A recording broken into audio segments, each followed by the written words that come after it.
सांगली जिल्ह्यात 15 वर्षाची कालमर्यादा ओलांडलेल्या टॅक्सींना आता 5 वर्षाची मुदतवाढ देण्याचा निर्णय स्थानिक प्रशासनाने घेतला। या निर्णयामुळे सांगली जिल्ह्यातील 1000 वाहनांना पुन्हा 5 वर्षाची मुदतवाढ देण्यात येणार। आरटीओ बोर्डाने हा निर्णय घेतला। या निर्णयाचं सांगली जिल्हा टॅक्सी मॅक्सी कॅब पंचायतकडून स्वागत करण्यात आलं। गोपीचंद पडळकर, सदाभाऊ खोत यांचंही संघटनेने आभार मानलेत। सांगली जिल्ह्यामध्ये 1000हून अधिक टॅक्सीची मुदत संपली आहे। शासन परिपत्रकानुसार 15 वर्ष पूर्ण झालेल्या वाहनांना स्क्रॅप करण्याचा निर्णय घेण्यात आला होता। या निर्णयाला सांगली जिल्हा टॅक्सी मॅक्सी चालक संघटनेकडून आवाहन देण्यात आलं होतं। सांगली जिल्ह्यातील अनेक टॅक्सी मुदत जर संपली असली तरी शासनाच्या निर्देशाप्रमाणे तेवढे किलोमीटर भरलेले नाहीत। त्यामुळे या वाहनांना मुदतवाढ देण्याची मागणी करण्यात आली होती। याबाबत आमदार गोपीचंद पडळकर आणि आमदार सदाभाऊ खोत यांनी उपप्रादेशिक परिवहन अधिकारी विभाग यांच्याशी संपर्क साधून सांगली जिल्ह्यातील मुदत संपलेली वाहनं पुढील 5 वर्ष रिपासिंग करून देण्याबाबत विनंती केली होती। त्यानुसार आरटीओ बोर्डाच्या बैठकीत 15 वर्ष पूर्ण झालेल्या सांगली जिल्ह्यातील 1000 अधिक टॅक्सींना 5 वर्ष मुदतवाढ देण्याचा निर्णय घेण्यात आला। या निर्णयानंतर सांगली जिल्हा टॅक्सी मॅक्सी चालक संघटनेकडून झुलेलाल चौक येथे आनंद उत्सव साजरा करण्यात आला। यावेळी फटाक्यांची आतिषबाजी करत गुलालाची उधळण करून टॅक्सी चालकांनी आरटीओ विभागाच्या निर्णयाचं स्वागत केलं।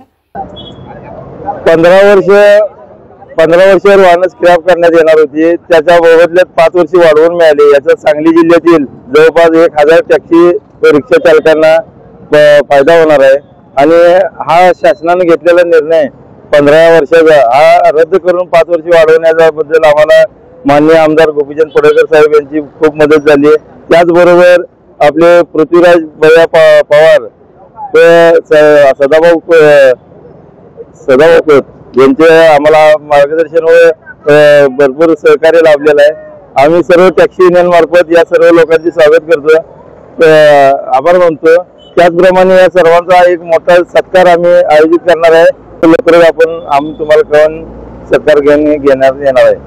आज सांगली जिल्ह्यातील टॅक्सी चालक मालक संघटनेचे संस्थापक मल्लिकार्जुन मजगे आज सर्वांचा आम्हाला आनंद आम्ही व्यक्त करीत आहोत की राज्य शासनाने जो निर्णय घेतलेला आहे 15 वर्षाच्या गाड्या स्क्रॅप करण्यासाठी जे आम्हाला सांगितलेलं होतं, परंतु त्यासाठी आम्ही सर्व जिल्ह्यातील पदाधिकारी व सभासद यांनी आम्ही लढा चालू केला। 8-9 महिने लढा चालू ठेवलेला होता, परंतु आज आम्हाला राज्य शासनाच्या आम्ही महत्त्वाच्या गोष्टी त्यांना पटवून सांगितल्यानंतर आमचे 4.5 लाख किलोमीटर होऊ शकत नाही।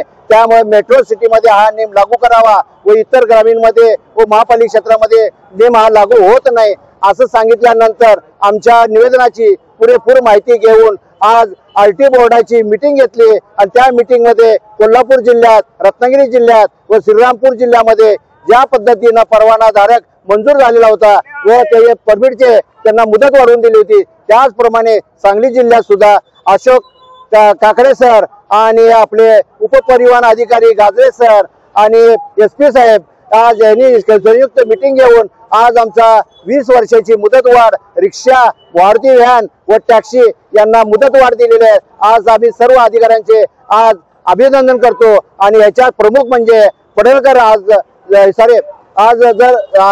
पडळकर साहेब जे आमदार आहेत त्यांनी आमचं मोठं सर्व अधिकाऱ्यांना पटवून सांगितलं व माहिती दिली। त्यांच्यामुळे आज पडळकर साहेबांचं सुद्धा टॅक्सीच्या वतीने आम्ही आज आनंद व्यक्त करतो, त्यांचे आभार व्यक्त करतो।